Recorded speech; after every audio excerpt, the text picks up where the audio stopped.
Okay, we are on. We are on. Looking for something to hit the gavel with, but welcome to the Bedminster Township regular meeting of April, looking at last month, May 6th. It is 7 o'clock, and I will recognize a quorum of 3 Township Committee with Mr. Hickey and Ms. Moretti present, and we are missing Committeeman Stevenson and Committeewoman Santucci, who are with excused absences. May we please have the Open Public Meetings Act statement? Yes, sir. Adequate notice of this meeting of the Township Committee was sent to the Courier News in Somerville and to the Burnsville News in Whippany, also to all subscribers, and then posted here at the Municipal Building as of January 7th, 2019. Great, thank you. Please join me in saying the Pledge of Allegiance. I pledge allegiance to the flag of the United States of America and to the republic for which it stands, one nation, under God, indivisible, with liberty and justice for all.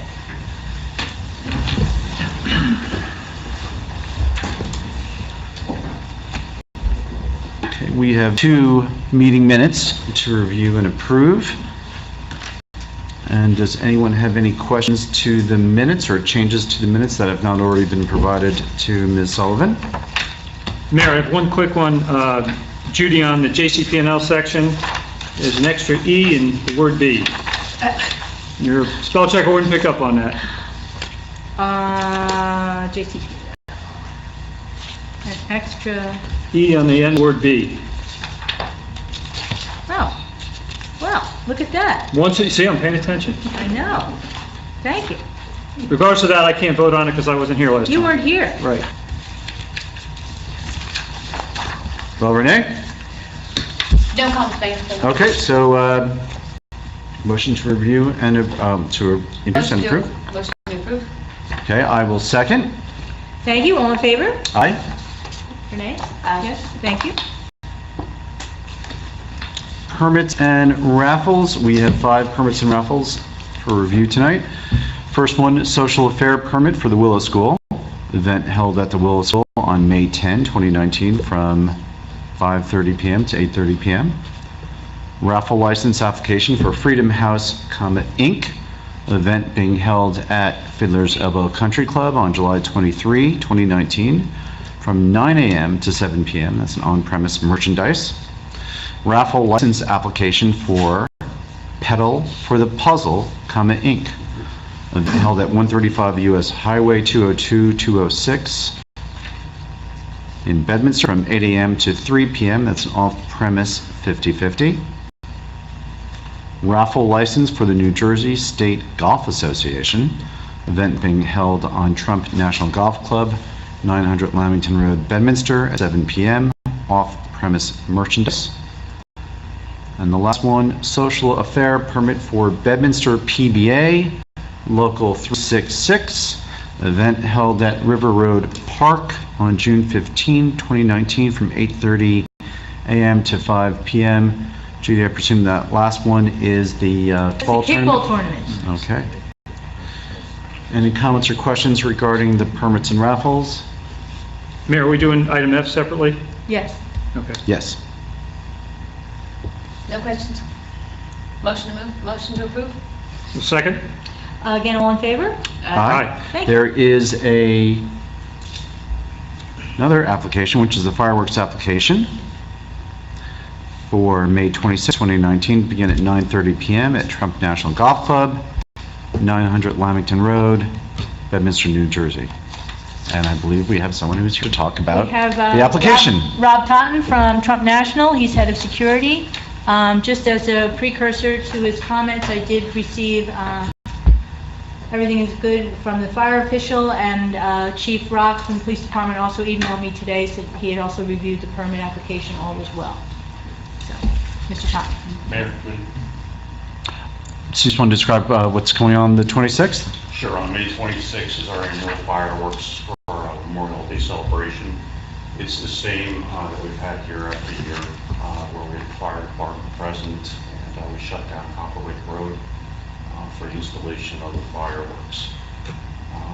Nothing has really changed from past applications, and we're looking forward to good weather. The same timing, going off with the same... Letters have been sent out to every resident within 200 feet of our property. All those letters have gone out today, so all the residents will be notified that we are having fireworks, and the setup will be uncovered. Okay, thank you, Mr. Todd. Any other further questions? No? Okay, and Judy, once again, reviewed and, as you indicated, reviewed and approved by the fire inspector and Yes, fire and marshal. he said if the Township Committee was okay with that, I have this permit, Mr. Totten, it is his permit that's been approved already by the fire official. Okay. No other questions or comments? May we have a motion to approve? Mayor, I'll make a motion. Second? Again, all in favor? Thank you. Thank you, Mr. Thank Todd. you. So twice each meeting, we open the microphone up there for public comment. This will be the first round of public comment. If anyone has something they would like to say that is not otherwise on the agenda for tonight, now it's a good opportunity to do so. Once again, there will be a second opportunity later in the meeting. Seeing none, let's go to monthly report discussions by subcommittee chair, and we will start with Mr. Hickey. Thank you, Mayor. Good evening, everybody. Couple updates. Our rec committee, we had our egg hunt on Saturday, April 20th. 3,500 eggs were distributed. Hundreds of kids running across the field at the fairgrounds. About 60 seconds to find them all? About 60 seconds, and they were all found, I'm sure. Actually, the weather was great because it held out for just that window for the kids to get out there. So many thanks to our volunteers who made this happen, including Robin Ray, our rec committee, the Far Hills Bedminster Fire Department, our many sponsors, our 7th and 8th grade students, and last but not least, the Girl Scouts. So thank you all. Great. We had a quarterly meeting of our rec committee on April 23rd. We had discussion on park improvements, most notably Pluckman Schoolhouse Park, which Committeeman Stevenson and I will continue to champion. We have on the docket 4 new benches, 3 new picnic tables, and I think, John, 80 tons of volleyball sand? 300. 300? 300 tons. Which you're going to shovel by hand. No. And we're also discussing, obviously, the resurfacing of the basketball court, pending, obviously, the approval of the budget. There will be a sports information night at Bedminster School that will be held the first week in June. Coaches from the local area and the high school will be on hand to talk about the sports level of play for parents of children from ages 5 through 14 years old. It's a great opportunity, in particular for the kids who are in 7th or 8th grade who are considering high school sports to get up there and meet some of the coaches. So it's a great opportunity. And finally, on rec, summer camp registration is going well. Registration numbers are up 6% ahead of last year. 5 of the 30 programs are already filled. The rest are filling up quickly. We also had camp counselor interviews. 17 students applied for just 3 spots. I'm glad I wasn't making that decision in terms of who stayed and who went. The rest of the spots were filled with returning counselors, so off to a great start. Board of Health, we had a meeting last month. A lengthy discussion on the pending marijuana legislation was held. The county shared with the Board of Health some significant concerns that they had, drawing on some learnings from legalization in Denver. And the board shared some of their own observations on the issue. So that will be ongoing. They'll be feeding some information back to the Township Committee. And then finally, Committeewoman Santucci and I are scheduled to attend the Community Development Block Grant meeting held by the county on Wednesday. For folks not familiar with that, the county administers the program based out of HUD funds that are administered at the federal level. And we as municipalities all participate and get to vote and prioritize on those projects we feel are worthy of the funding. Not all projects get funding, so it's a bit of Shark Tank municipal style on Wednesday. But there are a lot of good programs, from housing initiatives to a variety of things that help give people a bit of a hand up. So we will be attending that on Wednesday and making our recommendations to the county. Great, thank you. Thank you. Ms. Mareski. First, I just wanted to say thank you to everyone who was involved with the spring filling. I got to go this year, and I had a blast. Gina Fernandez was one of the integral people, and I can see she's in the audience. The Environmental Commission meeting was canceled due to a conflict with another program going on. JVH is progressing with their summer soiree program. They're reaching out to people for donations to do the tricky tray items. They're going to be working with the Field of Honor flags while we do own the flags already, so we don't have to purchase them this year, we're going to be doing more of a virtual dedication. Specifics will be forthcoming. They're thinking about perhaps just doing it on the website instead of doing all those handwritten notes. But the flags will go up on May 18th, and they will stay up till July 8th through 4th of July weekend. So that's a lot longer than last year, so that'll be fun. JVH also got one of their grants submitted. I believe that's the 3-year grant application, so we'll see how that goes. They had a little incident with one of the ceilings in the building, and they were hoping that it was not water damage, and it was replaced, and it wasn't water damage. It was just the age of the house caused the ceiling to collapse a little, so that was really good news. Okay. Water damage is horrible. That's JVH. On April 24th, we had a meeting with the BHHC, Sharon DeSico, Ed Schmier, Ed Kerwin, did a presentation to, there was 20-30 residents who showed up, mostly Parkside and Cortland, talking about the affordable housing coming off of their deed restrictions. There was lots of information that many of the people, those in attendance did not know because they didn't read their package of information this thick, but the Parkside is off of deed restriction, Cortland's coming off, and HHC still gets one more recapture fee at this last sale during the deed restriction. There's been some contention with that, some confusion. So there was a big discussion. There were some options brought up, some suggestions of how to handle this going forward, including talking about how to have the taxes on the properties that have come off restriction, how to have them a little more reasonable based on the current value of the home that during deed restriction versus waiting till it goes to full market value. In addition, going to see if Ed Kern was going to check with the Department of Taxation to see if we could get the 20% that's automatically tacked on, see if the people who are selling it now getting the 20% taken off. If you could maybe clarify that a little bit more. Okay, sure. So, Thank you. so I did have some follow-up discussions with Mr. Kerwin. It was actually just regarding his efforts to go back to Trenton to make further inquiry as to how the units that have come off restriction, how they should be assessed based upon the 20% recapture fee that is owed back to BHHC as the town's administrative agent. So this is a unique situation. This is probably, from what we can tell, a case of first impression, because these are probably the first affordable housing units coming off restriction.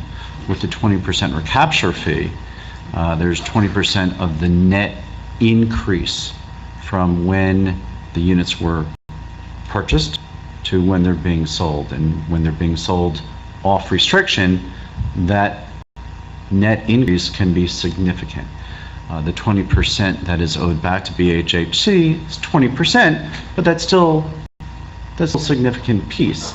And what's interesting is the question that we posed to Ed, and actually asked Ed to direct his attention down to the state, was that 20% that is owed back to BHHC, as of now, the residents would be paying taxes on that 20%, although that they would never realize that because that money comes back to the administrative agent.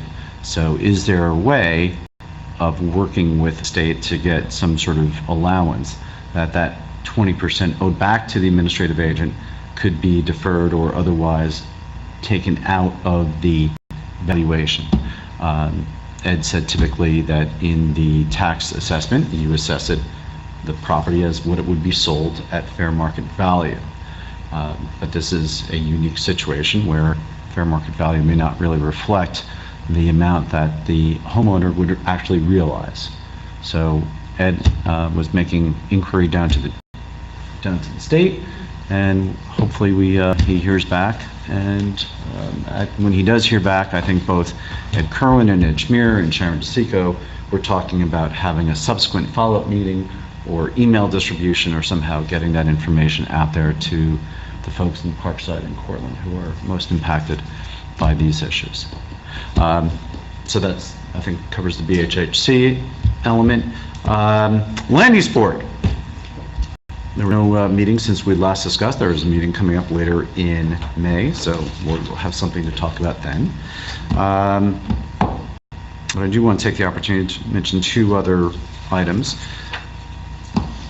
The exit 22A off of Route 287 has a water feature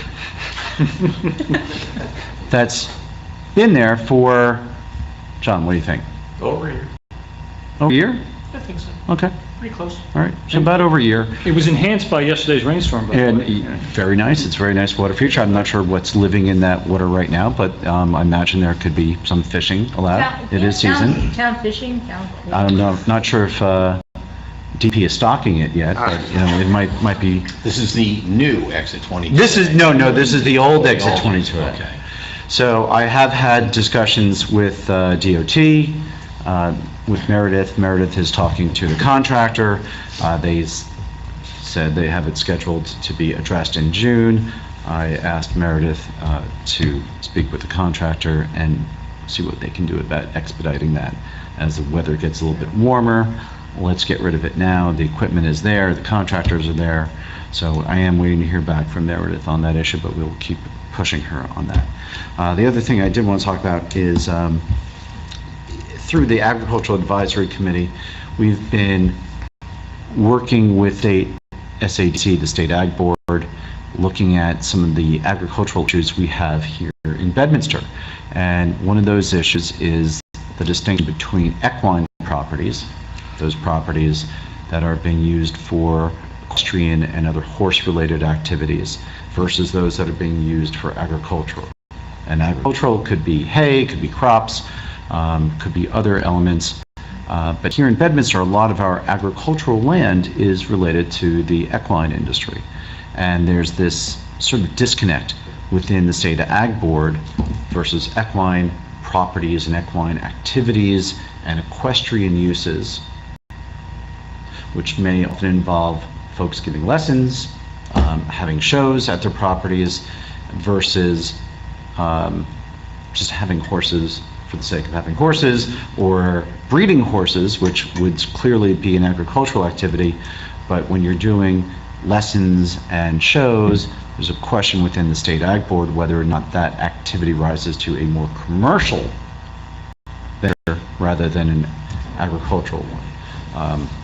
We've had folks from SADC attend our ag meetings, and we talked about the distinction, and I'm not sure that anything is going to come of it, but we actually have the State Ag Board taking a harder look at that issue. And we just received an email over this last week saying that they've heard our concerns and they're looking into it. And so I'm pleased to say that I don't know where it's going to end up, but we're certainly getting Trenton taking a look at that issue, and that may facilitate more Bedminster properties being preserved and keeping that open space that we so cherish in the western part of town.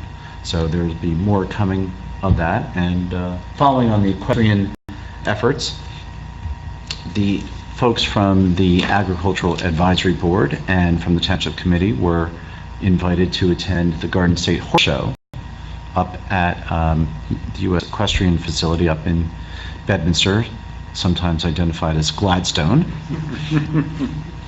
but we know it to be in Bedminster.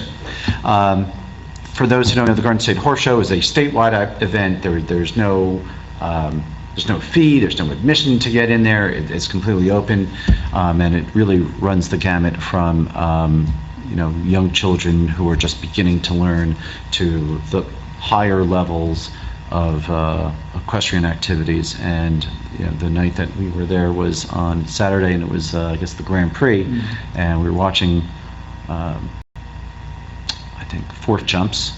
And for anyone who hasn't seen a horse run through a course doing 4-foot jumps. It's pretty darn impressive. And it was also interesting that there was a fair number of Bedminster residents who are participating in that, in those events. So that was really great to see. It was also, more importantly, it was great to see the U.S. Equestrian Facility being put into use. And whatever we can do to work with the equestrian facility to further activate it and make it accessible to the public for other events, including other equestrian events, you know, that's good for Bedminster, and it's good for that industry, which is once again crucial to Western Bedminster. So we'll be continuing to work with them, and I know they're also working with the Somerset County and the State Department of Tourism and Somerset County Business Partnership to promote those events. And once again, we will continue to facilitate that as possible. Ms. Sullivan, Yes, sir. can we please have the administrator's report? Yes, so, as you know, back on April 1st, we introduced our budget. We then sent it down to the state within 3 days after that week, later that week. The state has notified us they're a little behind, and Andrew Kaczynski from our auditor's office is here tonight to help us with our budget, but we send it down, we're full review this year, which happens every 3 years. We only received the comments just at about 11:45 today.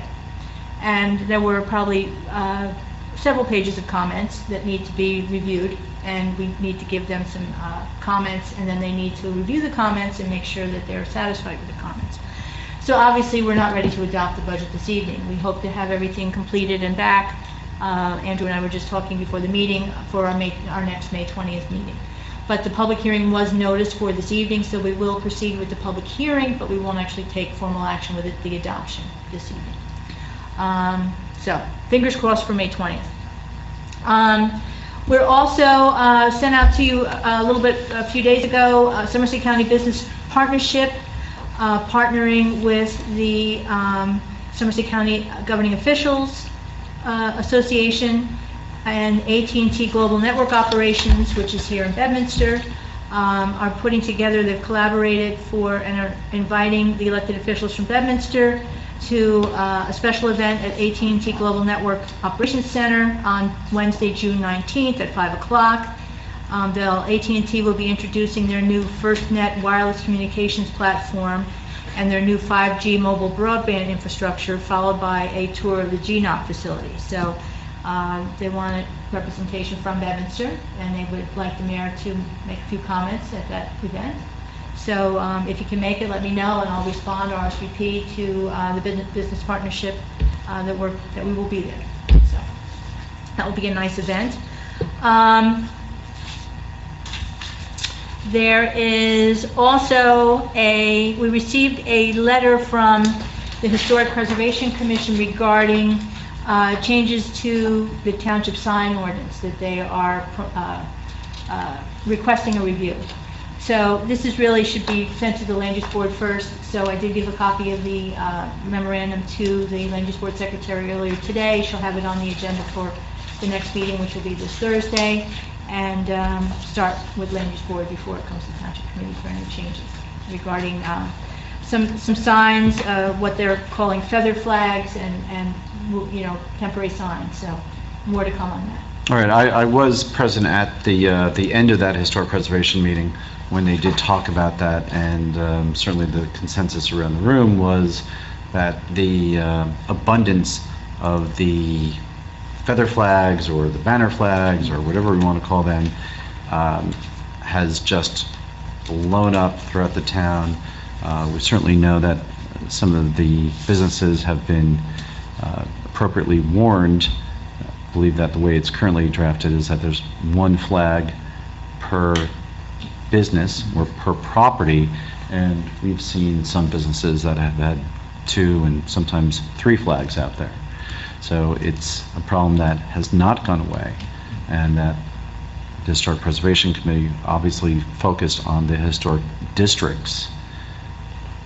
Wants the Land Use Board and the Township Committee to take a harder look at that and They did propose an ordinance change, which, as Judy mentioned, will go to the land use board first. Now, at your place, you'll see a package, and it is a package. Earlier today, I got an email from our auditor who brought to our attention that he was only recently made aware of a requirement that, as part of the budget package, municipality should also include a resolution that should be passed annually by the town that gives an affidavit where the Township Committee will actually sign it, stating that the town governing body certification that the local union, meaning Bedminster, that our hiring practices comply with the enforcement guidance of the consideration of arrest and conviction records in employment decisions under Title VII of the Civil Rights Act of 1964. So that's an actual affidavit that members of the Township Committee will have to sign to state that they have made themselves familiar with the information I've given you, and that our hiring practices will take this under consideration when we hire new employees. So before I ask you to sign anything, I want to give you time to look at this and read it. But we do need to do a resolution for this prior to the adoption of our budget, which will be at the next meeting. All right. So this was only brought to my attention today, so I wanted to get it out to you as soon as I could. And you can email a copy out to Doug and to Stacy? Yes, so I have copies, but I'll send it out to everybody. Okay. So you could just take a look at that prior to the next meeting, that would be great.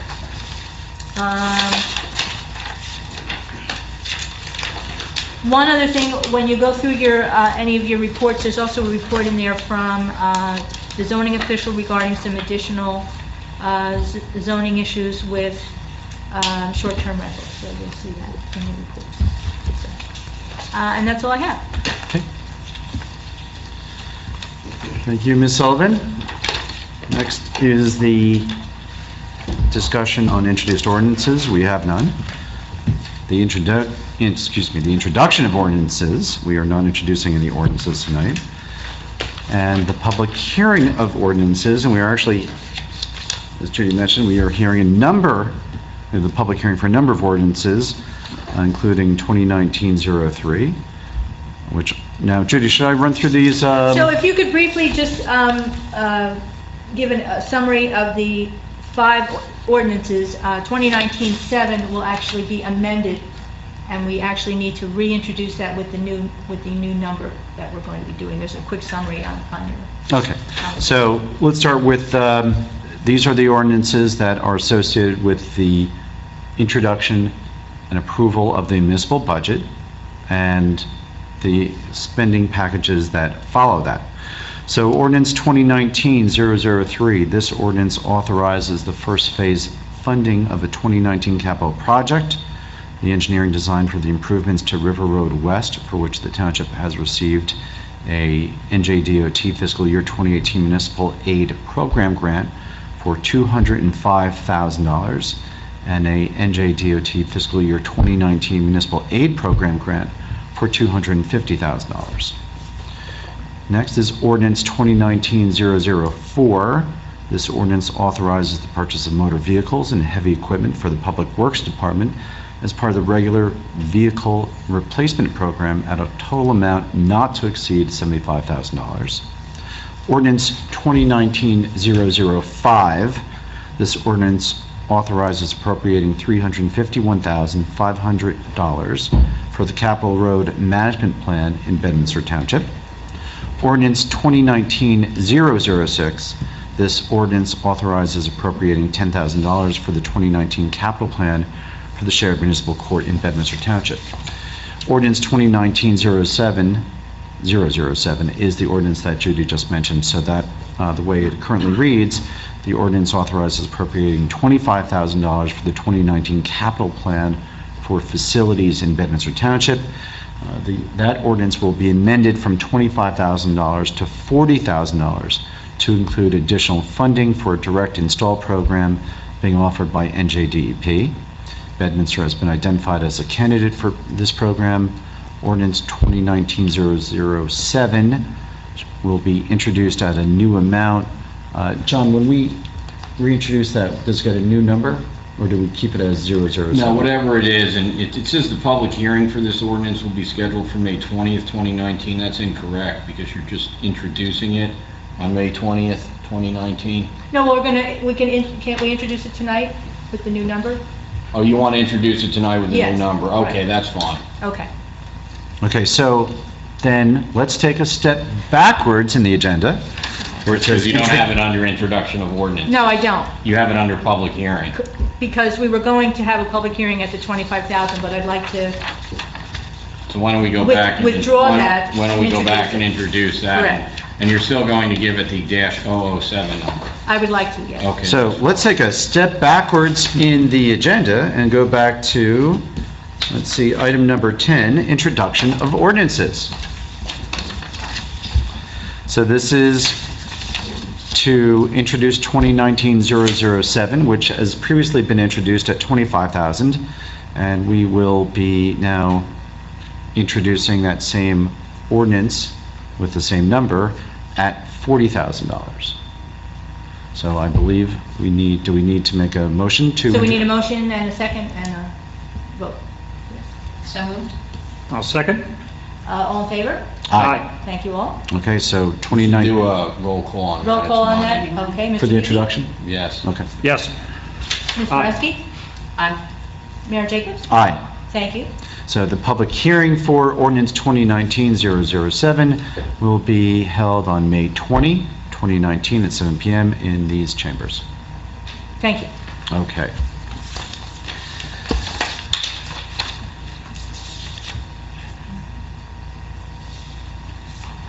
Now, on 03, 04, 05, and 06, are you going to So we have still the need public to hearing tonight? have, we have to open a public hearing and listen to any comments about... And why don't the we do each of those individually? Okay. Okay, we're going to do them individually. So we will need a motion to open the public hearing for 2019-003. I'll make that motion. Second. All in favor? Aye. Thank you. Okay, Judy, you want to talk about 2019-003? We have two grants, the 2018 grant and the 2019 grant for River Road West Phase 1 and River Road West Phase 2.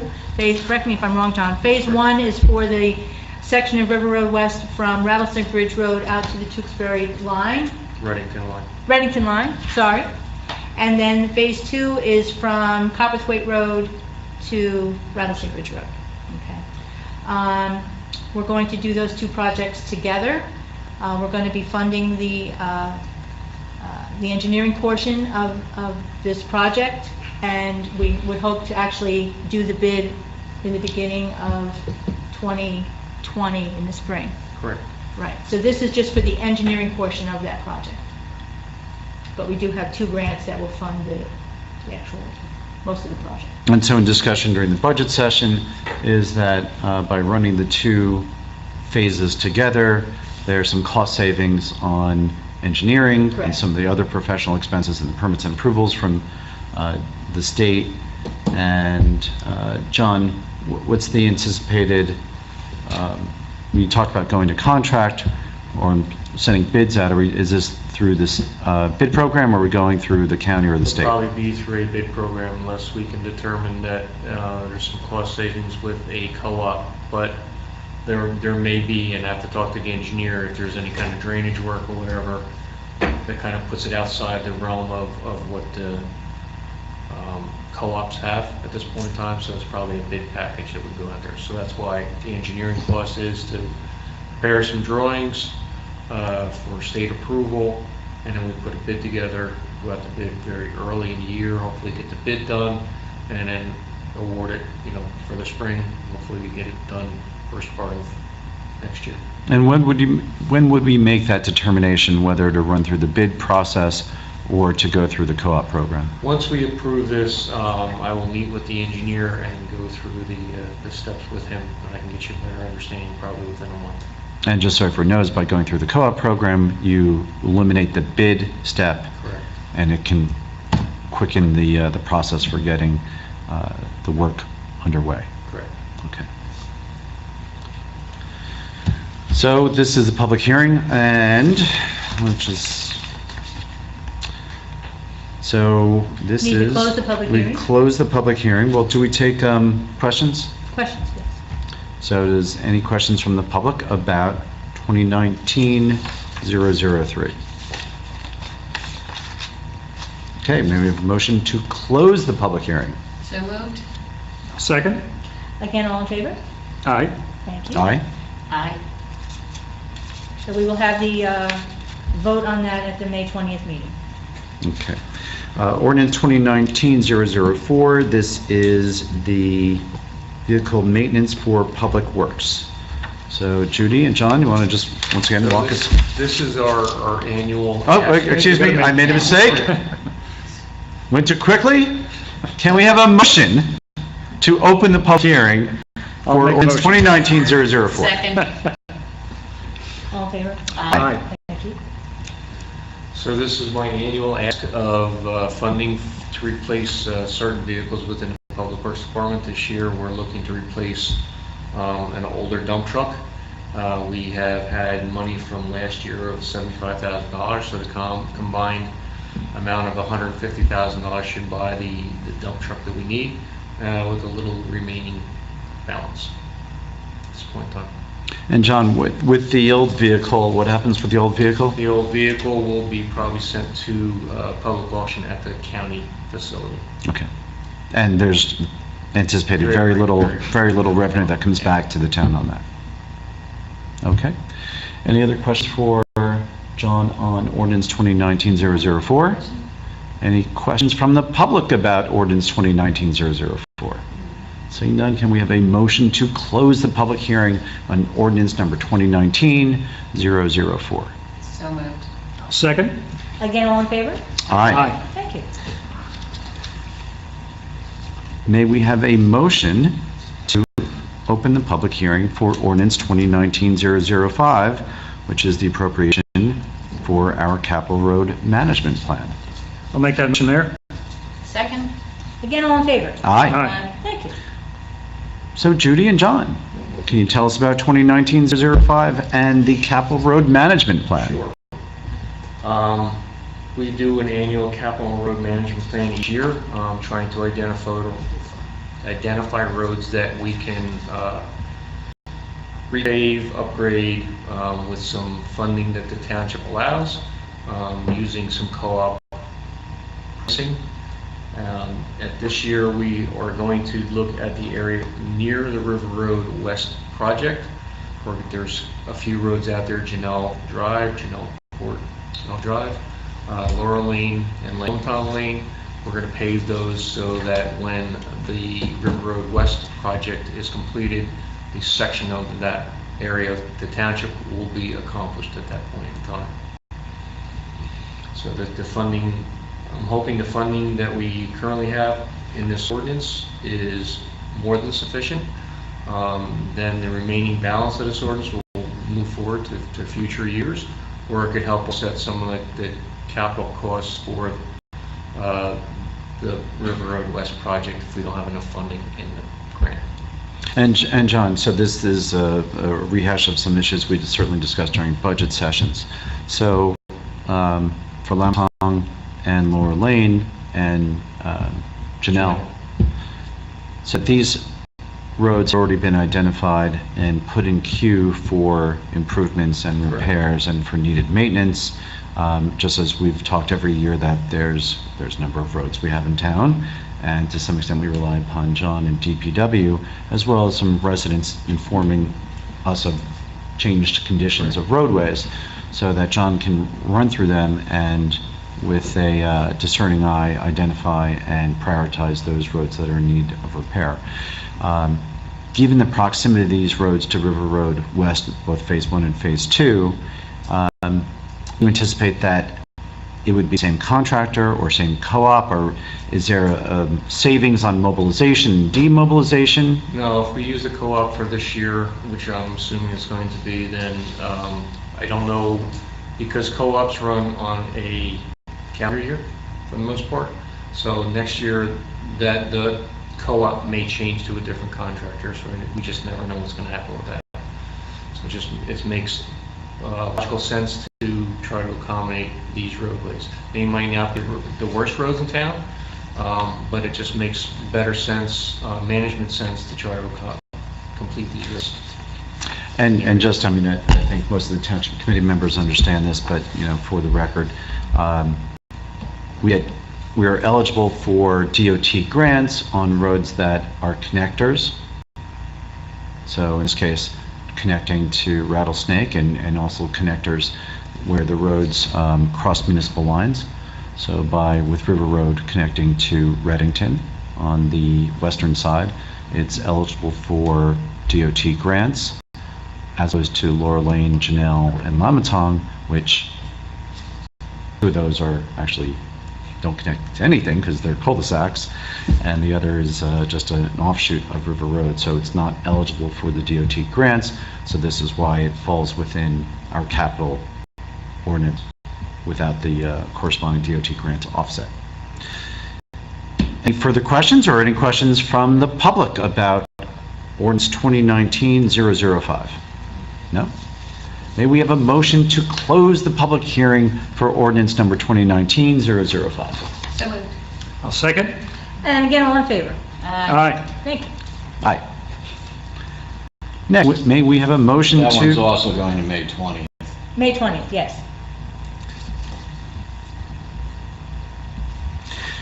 May we have a motion to open the public hearing for ordinance 2019-006, the ordinance authorized appropriating $10,000 for the capital plan for the shared municipal court in Bedminster.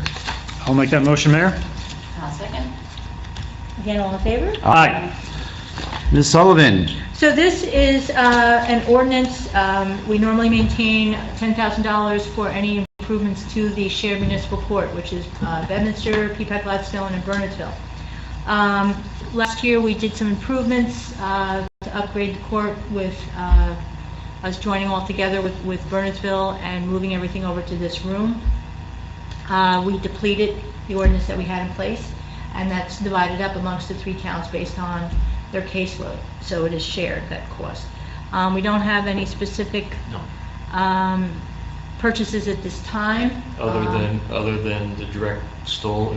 So the direct install program that we spoke about earlier, that we're doing some facility, $40,000 in facilities that would help with the direct install.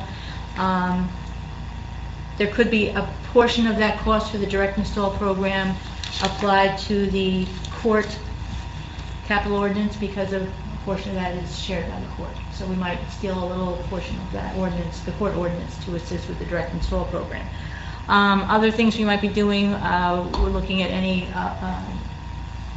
upgrades or maintenance to this room that would qualify as a capital improvement. so just to, it's been about a year, a little bit less than a year that we've... In this room, yes. So it's been a little bit less than a year that we moved the shared court into this room, and so far, it's held up. Chairs are in good condition, the carpet is in good condition. But that's what that money would be used for any of those. But not for maintenance and cleaning, but for capital expenses. Like one of the purchases, we had to purchase a new metal detector machine for the security. So that was one of the purchases that we did last year. And we're appropriating $10,000 to the extent that there are any expenditures of that $10,000, it's allocated amongst the three towns that are currently participating in the shared court. So it'll just sit there until we need it. Okay.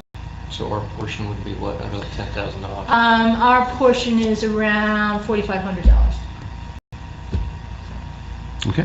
Any other questions for John and Judy about ordinance 2019-006? Any questions from the public? No. May we have a motion to close the public hearing for ordinance number 2019-006? So moved. I'll second.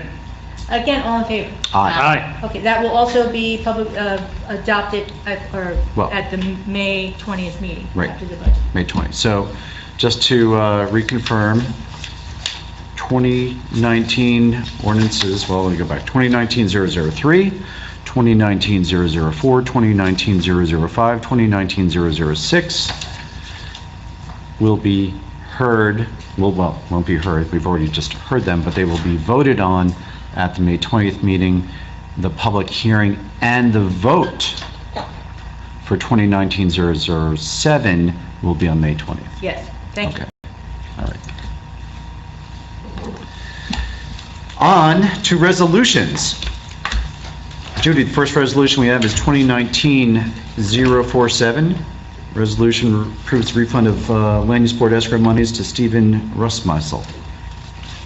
Yes, it's a land use board project that has been completed, and those monies are being, that were remaining in that escrow account will be refunded. Any questions or comments? We have a motion to approve. So moved? I'll second. This will be roll call vote. Mr. Hickey? Aye. Ms. Marewski? Aye. Mayor Jacobs? Aye. Thank you. Next is Resolution 2019-048. This resolution is to appoint a new seasonal employee in the Department of Public Works. Mr. Mance? This gentleman has come to me probably a month and a half ago, looking for some seasonal employment, and I interviewed him, and since then, we had put a ad on the website for anybody interested in seasonal employment, since we had approximately 2 people in the budget to appropriate, and nobody put an ad in, or nobody put an application in for the ad. So this is the only individual that we have at this point in time that is interested in working for the Township of Bedminster for the summer. You obviously endorsed this hire. Yes. Any other questions for John? How many seasonal employees do we usually have? Two. 2. Two? But, it's full-time, 40 hours a week. You work. This is not vacation. This is not like an internship. This is, you work. Okay. This can be the guy shoveling the sand over at the volleyball Yeah, court. this is, yeah, doing the sand over at the new volleyball court, and mowing and Trimming and whatnot. It's good. whatnot, a lot of whatnot. If there are no further questions, can we have a motion to approve? I'll make that motion. Second? Again, roll call vote. Mr. Hickey? Aye. Ms. Marewski? Aye. Mayor Jacobs? Aye. Thank you. Thank you. So Judy, Resolution 2019-049, which is the resolution for the budget, So we're not adopting, we're not but adopting. we're going to have a public hearing. So, do I need him to read the information? Yeah. Yes. Okay, so for, let's see, I just want to skip ahead. We've got 1, 2, 3 other resolutions. Do you want to hold that and do the other ones first? Yeah, let's jump ahead to Resolution 2019-50, which is resolution acknowledging the automatic renewal of the 2008 to 2010 cooperation agreements regarding community development block grants and home investing partnership program activities. Just Judy? the renewal of our participation in that program as. And that's part of the CDBG. SAC, right. Right. are doing. Okay, any questions for Judy or John? No, thank you. Okay, we have a motion to approve. So moved? I'll second. This would just be an all in favor? Aye. Aye. Thank you so much. Resolution number 2019-051. This is the appointment of a fire inspector for Bedminster Township. Judy, just want to give us a So- quick explanation? During our budget discussion, we mentioned that our actual fire official will be out for a period of time, and we also have some additional requirements from the state with the inspection of some of the commercial farms. So we talked about hiring a part-time person to fill the void while the fire official is out, and then assist as needed with that additional program. So we did find this particular inspector does come experienced. He's worked for other entities and does have some additional time to work for us. So. And is the expense of hiring the fire official offset by the fees? So it is offset by the fees. When the fire official is out, what we would have paid the fire official, we would be paying this gentleman a much lower rate while he's filling in. It's, it is an offset by the fees that we collect for those inspections. Okay. Now for, I guess let's see, if there's no other questions or comments for Ms. Sullivan, may we have a motion to approve? I'll make that motion. Second. Again, roll call vote, Mr. Hickey? Aye. Ms. Moreski? Aye. Mayor Jacobs? Aye. Thank you. Now, the next resolution is Resolution 2019-052, and this resolution is the appointment of a human resource consultant as an outside third-party professional to Bedminster Township. Ms. Sullivan, I presume that we can proceed with the the vote on this resolution independent of the budget? Yes. Okay. Yes. So, just some background on this issue. When it was after really the last election and being sworn in as mayor, one of the things that I wanted to look at in the efficiencies of managing the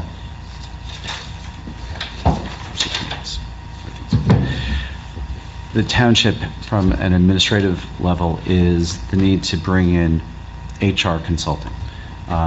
We've been lucky that on Township Committee we had Stacy Santucci for years with HR background. Some of us in our own business experience have been involved in HR, and sort of we saw that there was something that we didn't have, and that an undue burdens were being placed on Judy as administrator and clerk, but also managing a staff of, whether it's in this building, in any of the other buildings.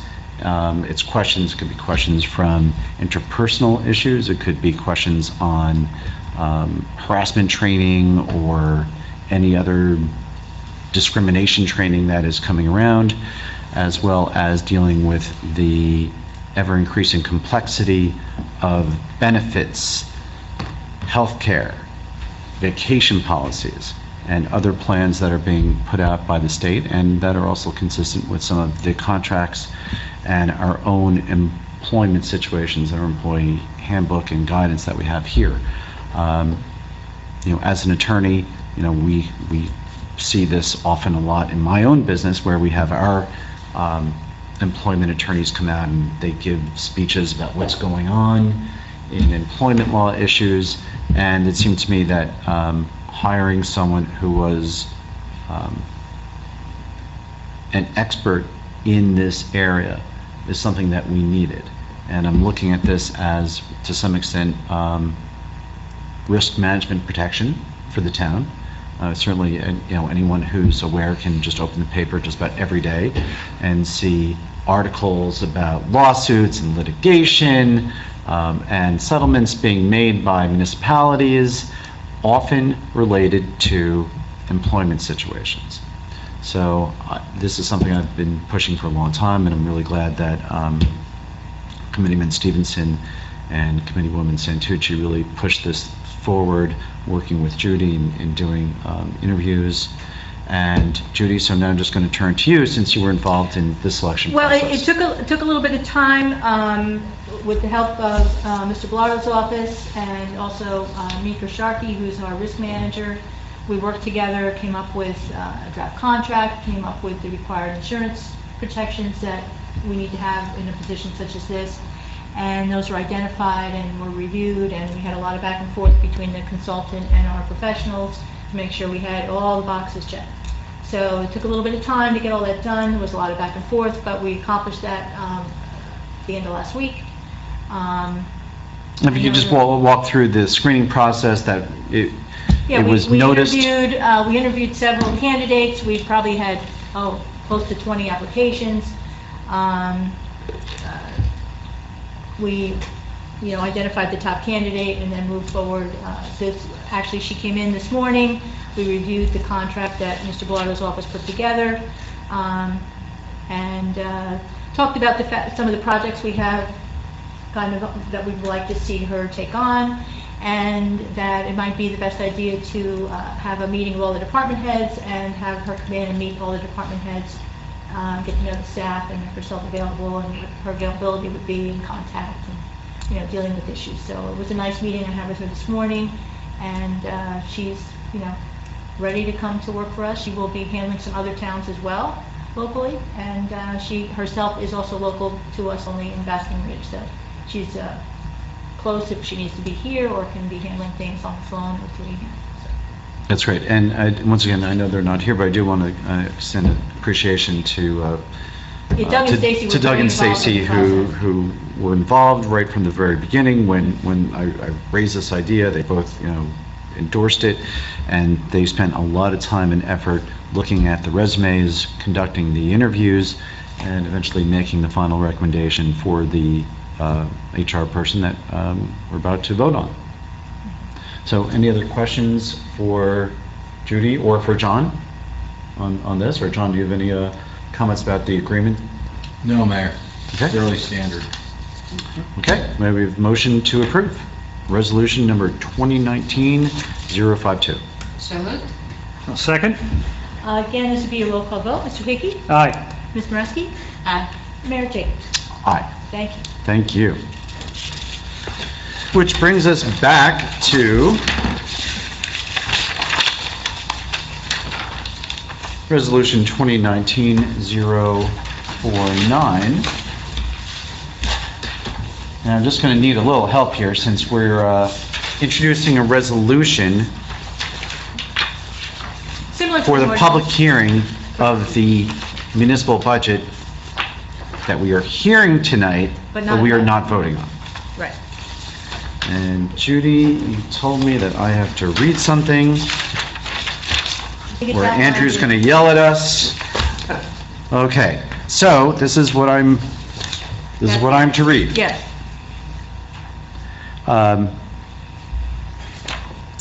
Section 2, upon adoption for year 2019, this is Resolution 2019-049, be it resolved by the governing body of the Township of Bedminster, County of Somerset, that the budget herein before set forth is hereby adopted, lawyers wrote that, and shall constitute an appropriation for the purposes stated of the sums therein set forth as appropriations, and authorization of the amount of, and column A is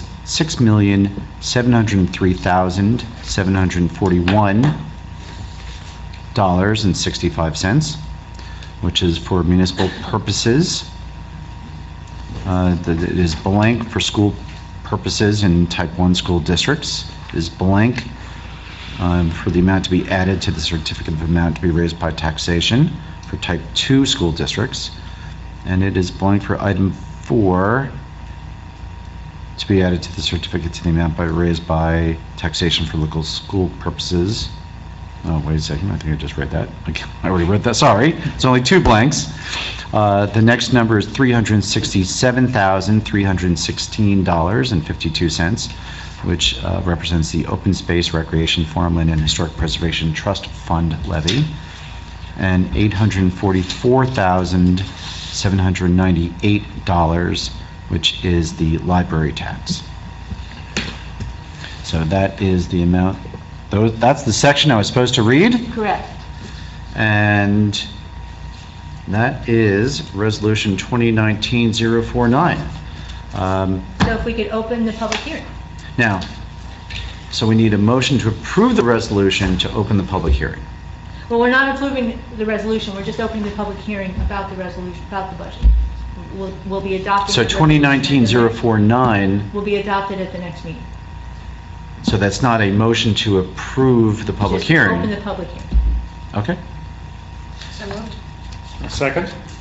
Again, all in favor? Aye. All right. So this is the public hearing for our municipal budget. So this is probably about the 3rd or 4th time I believe we've already discussed the municipal budget.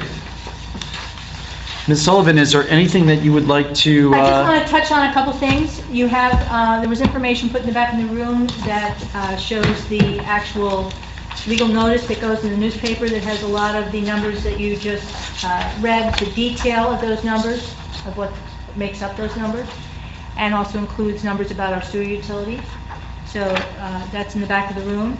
Also provided was what we call the Reserve for Uncollected Taxes computation sheet, which gives information about the school budget, gives information about the county budget, and then gives information about our open space and library parts of the budget, as well as the tax in the local portion of the budget, the amount to be raised through taxation. So there's a lot of figures on there, but those are all the numbers that total up everything that we're doing this evening. We are also required to put together what's called the user-friendly budget, and you each have a copy of that. That is also posted on our website, and this is supposed to be a document for, if you look at our actual budget document, it's rather confusing, very involved, and we turn to Andrew all the time to help explain it to us. This other document, the user-friendly budget, gives the public information in a easier, organized fashion, and like it has a page just about health benefits, it has a page just about employee costs, it has a page about shared services, it has a page about the taxes. So it's divided up in a very organized fashion and easier for people to read and understand than the actual budget document that we use. So you do have that in front of you. We have it available on our website as well, and it's a great document to have. If you need any information about the budget, this is where you should look first. Staff put a lot of time in putting this together.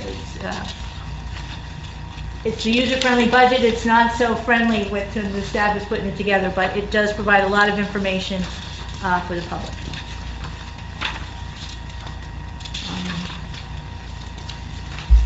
I don't know if anybody has any questions about any of that. We do hope to address the questions we received earlier today from the state that we need to get back to them on. Nothing major, nothing concerning, just a lot of, I'll call it housekeeping items that we need to address. Myself, the CFO, and Andrew's office will be putting that together, and hopefully we'll get a thumbs up back from the state before the 20th so we can proceed with our budget. And so just as we discussed earlier, we actually finished our budget early. Yes. It was submitted down to Trenton, and it was expected that we would get a prompt response, which would allow us to adopt the budget tonight. Comments came back from the state today. Knowing that our hearing was tonight. With some comments, which Andrew, Andrew, why don't you come on up? Absolutely. And perhaps we should just start with the comments that were received from the state. Sure. By and large, most of the comments that were received from the state were related more to issues with the FAST system. If you could just introduce yourself and where you work. Andrew Kaczynski, I'm a manager at Nisavacia LLP, the auditors for the town. Great, thank you. So again, most of the issues that came back were actually issues with the FAST system. As I had told you earlier, one of the things that came back was that certain sheets, which in the past we had been allowed to say, see attach a schedule to the document and just put the totals in the individual columns and boxes that they wanted, they now want us to put more detail in. At the time when we had originally submitted your annual financial statements, that was fine. Now we have to go back and we have to break that out because they kind of changed their mind on that. The other issue that was kind of prominent within it was last year everyone had kind of found workarounds as to how to make the document work. It's a new system at the state, so there's growing pains with it. The state, in between the time in which we submitted the original document and now, has gone back and revamped the system a little bit, which resulted in, it was a system-wide change that they were making on these. So all of the ones that had been submitted early with the workarounds still in them to make the document accurate, they changed the links and everything got all discombobulated. So It's not that it's extensive, it's just that we need to take the document, reprint the document, look at it again, and I don't see any reason why we wouldn't have it done, available, passed through to them, and be okay for the 20th. So the response, I guess to my point, I guess the response that we will make, when do you anticipate us getting that response, or your office getting back to them with those comments? My goal is by Friday for us to have answered them. That being said, I know as of last Friday, I believe they were about 50 reviews behind where they wanted to be. So things are delayed on their end, but I don't see any reason that it should hold you up with a week for them to go back and review the adjusted document. So assuming that you get the response back to them at the end of this week, they have another week, that should put us in good shape to move forward on the 20th for the adoption. Absolutely. Okay. And Judy, Unless they fall does that further behind. Well, if they're already behind now, and for example, they gave us comments only today, Yeah.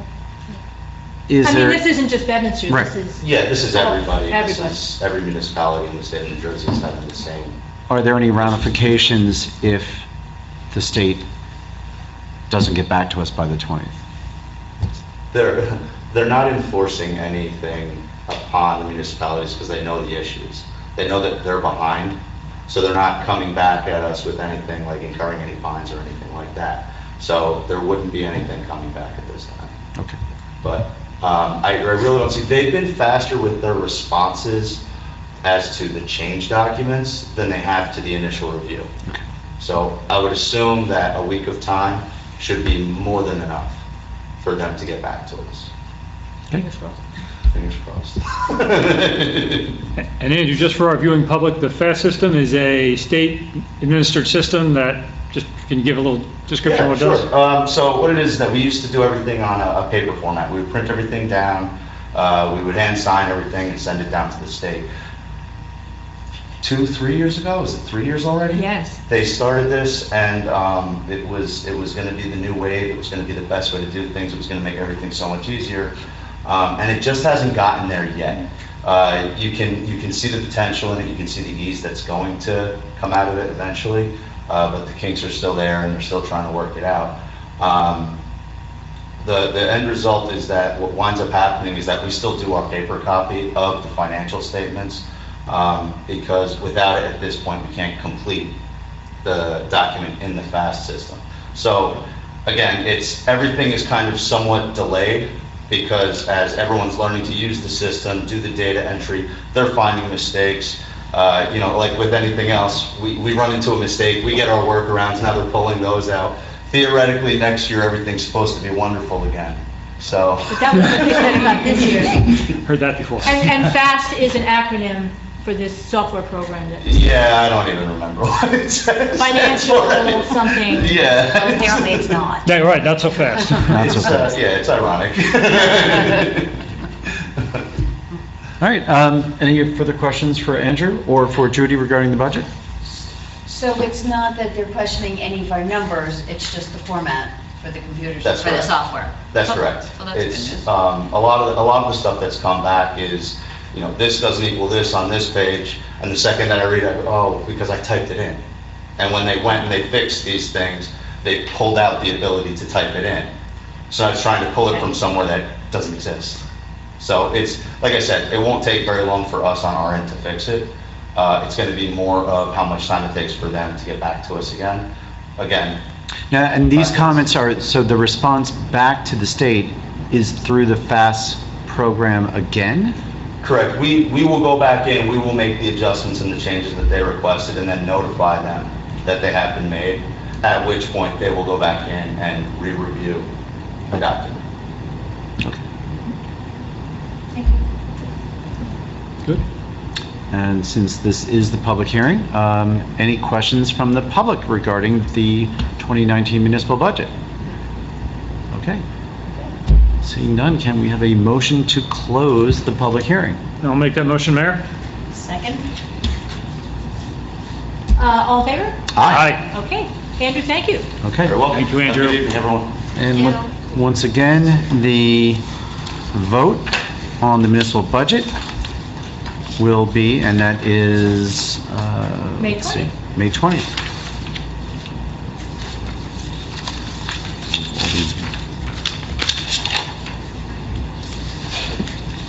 Put that over there. With the budgets.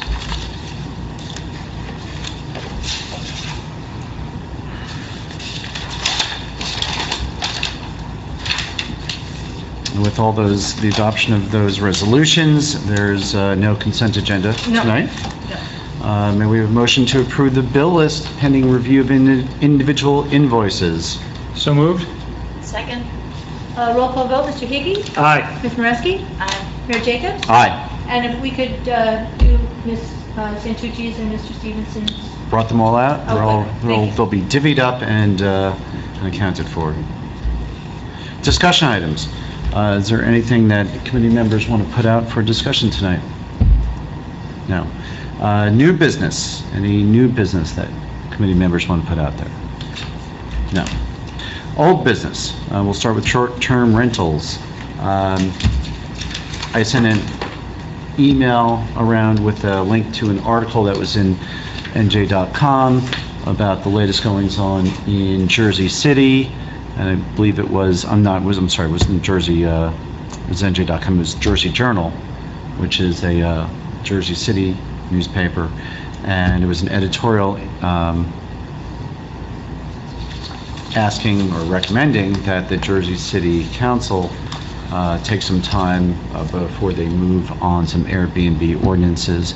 And among the discussions that were identified in this editorial was perhaps looking at those units that are being put out on Airbnb. Perhaps the homeowner is away for a week or two, and while they're away, they want to put their unit on Airbnb, their condo or apartment or house, and take advantage of the opportunities that Airbnb provides in that instance, as opposed to the folks who may be picking up apartments and condos and homes and as sort of renting them out continuously through Airbnb and making a business venture of owning a residence and putting it constantly on the Airbnb market. Certainly the editorial was saying, let's, before we jump into doing a one-size-fits-all across-the-board approach, perhaps there's a better way of looking at the Airbnb or VRBO or Trulia, whoever is running that program, taking a little harder look on it. It's something that we've certainly up here realized that a one-size-fits-all approach may not be appropriate. But it's just something that we will continue to monitor. So unless there's any other questions, we'll just keep this on old business. Any other discussions, or John or Lizette, are you aware of any further actions that municipalities are taking with regard to Airbnb I am ordinances? not, Mayor, other than the occasional reading about Jersey City. Okay. Just a dovetail comment. This is obviously, there's more money going into this industry. Uber is about to go public on Friday. Airbnb will likely go public at the end of the year. So you have a tremendous amount of capital now pouring into this whole sharing economy. So this is a problem that's not going away. It's going to only continue to expand. So just as we think about this going forward. Right, and certainly, when Renee and I were campaigning, we certainly spoke to a lot of people who said that they were aware that institutions and business organizations were picking up condos coming up, and they were being snapped up like that, and they were being rented out, and not necessarily on one-year or long-term rentals, but on short-term rentals. And it's just hard to keep track of it. Once again, as Judy alluded to in the administrator's report, there's inspection notices from our own office But those, once again, are complaint-driven. We can go out and monitor Airbnb, but that's really not, the sole, our staff has other jobs to be doing. But once again, for the folks out there, if they're aware of a situation that requires action, please contact the town. Engine braking. Mr. Hickey, do we have any update on engine braking? We have no update, but Mayor, I'd like to keep this on going forward. I've been keeping an eye on articles, what other municipalities are doing in this regard. I mean, we're all in the same boat where, for New Jersey, and as Committeeman Stevenson mentioned last time, the DOT is actually in favor of engine braking and is loath to restrict additional roads to engine traffic, or to truck traffic, excuse me. So this is a problem. Again, it's not going away for the foreseeable future, so we'll do some watchful waiting and see what else we can do. But obviously, the signage that we put out has helped, at least anecdotally. Yeah, the sign is still up there around the corner of Old Dutch and Yep. Deer Haven and Route 206, And still until those farmers market people take it, A couple more weeks, and then it's gone.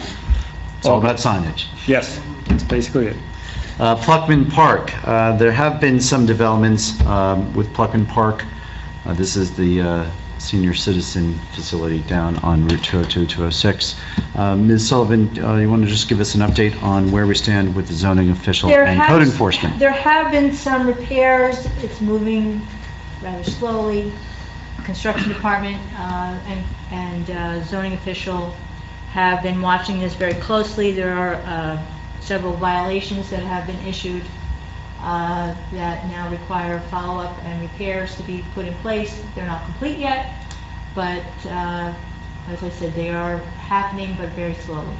I did have a conversation today with one of the residents down there, just to remind us that, there's still a sinkhole in the turnaround. There's a sewer issue to one of the front buildings. There's some curbing that has been replaced. There's some of the sidewalks that have been replaced. There's some railings that have been repaired, but there's still other issues that haven't been touched. So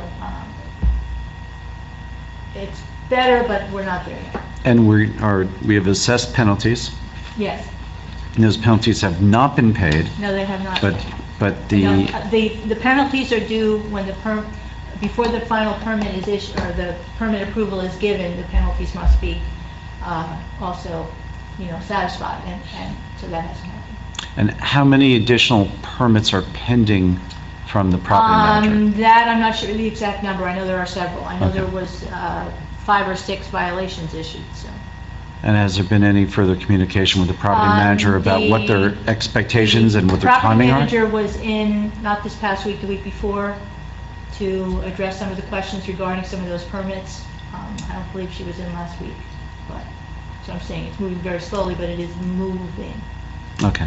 And we'll also mention that we do know that that some of the residents have been in contact with legal aid about some landlord-tenant issues, and we will continue to monitor that and see that these folks are given adequate representation to deal with the landlord on those issues. In the meantime, the zoning official and code enforcement will continue to make sure that improvements are made, and that we will look out for these folks and get those improvements underway. JCP&L outages. Ms. Mareski, I believe you have an update. I think Mr. Hickey's been. Mr. Hickey has an update. I can do that, I'm happy Okay. to. Someone has an update. We all have updates. We've invited JCP&L to update us at our May 20th meeting. We have not received confirmation back. We'll continue to push on that. If we receive positive confirmation, we'll alert Judy and get it up on a website and get it out on Facebook and let folks know to show up if they're interested. Otherwise, we will push to get it on our first meeting in June. Just a recap, since our March 18th meeting, our residents have provided to JCP&L correspondence dating back to 2009, documenting the many outage issues they've experienced, 10 years of detailed outage information in a huge Excel spreadsheet, Yes. and many, many digital photos of poorly maintained equipment by JCP&L. In response to those photos, we did receive notification from Tom Haynes of JCP&L that a rusted switching unit and a transformer in the Wood Duck Pond area was scheduled to be replaced this Wednesday. It will temporarily impact about 16 folks, mostly in the Pheasant Brook Court and Quail Brook Court area, adjacent to Wood Duck Pond. It's a good start. but, we have no indication whether or not that equipment is actually the source of the many problems that these folks have experienced. It might be wiring underground, it might be a transmission line a mile away. So I think when JCP&L comes back, we need to hear from them how they're prioritizing their efforts, have they identified single points of failure within their network locally here, what type of statistics and tracking metrics are they using, key performance indicators, and what kind of engineering analysis they've done. Because, you can replace one unit at a time, but that may or may not be the source of the problem. And I'd also like to understand from them, what they're doing with respect to outside plant inspection, which is basically going out into the field looking at the equipment. Because if it's Jerry, Jackie, and Joan going out there with their cell phones, that's not acceptable. And Jeff. And Jeff, yes, that's a fail. The residents have been great in providing the information, but JCP&L needs to do better in that regard. So we will keep on their case to make sure that they are coming back in front of us and telling us what they're doing to resolve the issues. So have they been invited to the 5:20 meeting, or? They have received a request that, hey, folks, So there's no confirmation? there's no confirmation, so I will keep you posted, we'll keep you posted. And Renee, did I miss anything? No, that was it. So there you go, we'll keep you posted. But I do want to give a special shout out to Jerry Cohn, Jackie Weber, and Jeff Leonard, who really, Colin mentioned the Excel spreadsheet documenting 10 years of outages, and not just the outages, but photo documenting the condition of these cabinets. Can't necessarily always get into the cabinet, which is a good thing, but that the condition of the cabinets that require replacement. And it was a great question. I think it was Jerry Cohn actually put this to JCP&L, which is, what are you doing? Right. Are you replacing the cabinet? Are you replacing the innards and the workings within the cabinet? And is this going to affect improvements and better reliability for the outages in here, as well as also an indication that perhaps not all residents that were supposedly notified were actually notified. So it's just really great to see that the residents, we provided an opportunity for them to engage with JCP&L, and they are running with it. And it's good to see that we've got Renee and Colin working with those residents and pushing JCP&L. So let's just keep that up, and once we get confirmation about Tom being here, communicate that back to that subcommittee among both, Hills Village and Hills Northern. Yep. The 20th might be a very busy meeting. Yes. Well, luckily we've only one public hearing on an ordinance that night. Okay, that's it for old business. So this is the second opportunity for public comment. If any members of the public have anything they would like to say, once again, this is the last opportunity for tonight. Seeing none, we will move on to Township Committee comments. We'll start with Mr. Hickey. Thank you, Mayor, but I have no comments. Ms. Moreski. I just want to reiterate how wonderful the spring fling was, that everybody did a great job, and to invite everybody to the JVH Summer Soiree. Invitations are going out, but if you don't receive one, please look online and come visit us. So that's June 1. June 1, So- along with the farmer's market. So And hit the well farmer's test- market in the morning, And well testing first thing. and well testing, and JVA Busy Summer day. Soiree. That's another busy day. I have nothing further to add. We do have an executive session. We will not be taking action after the executive session, but I will need a motion to move to executive session. I'll make that motion. I'll second. All in favor? Aye. Thank you. Okay, we will be back.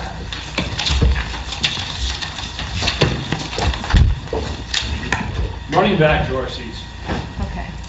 Don't anybody take my shoe. So are we back, are we on live? We are live. We are live. It is 9:50. We are back from executive session. As I said earlier, there's no action that we are taking following the executive session. May I have a motion to adjourn? So moved. Second. All in favor? Aye. Thank you and good night. Excellent. So Mayor, how many meetings have you been involved with where there's only been 3 on the dais? I haven't seen 3 in a long time. Only- Not since Finn Casterson days. Only at the end of the July, like 4th, or the And. end of year, No, but that was Christmas. 3. And who was the Lana LaBelle guy? Kurt. Kurt Yorger. Kurt Jerger. Not since then has it, we had, because he just stopped coming. That's one way to do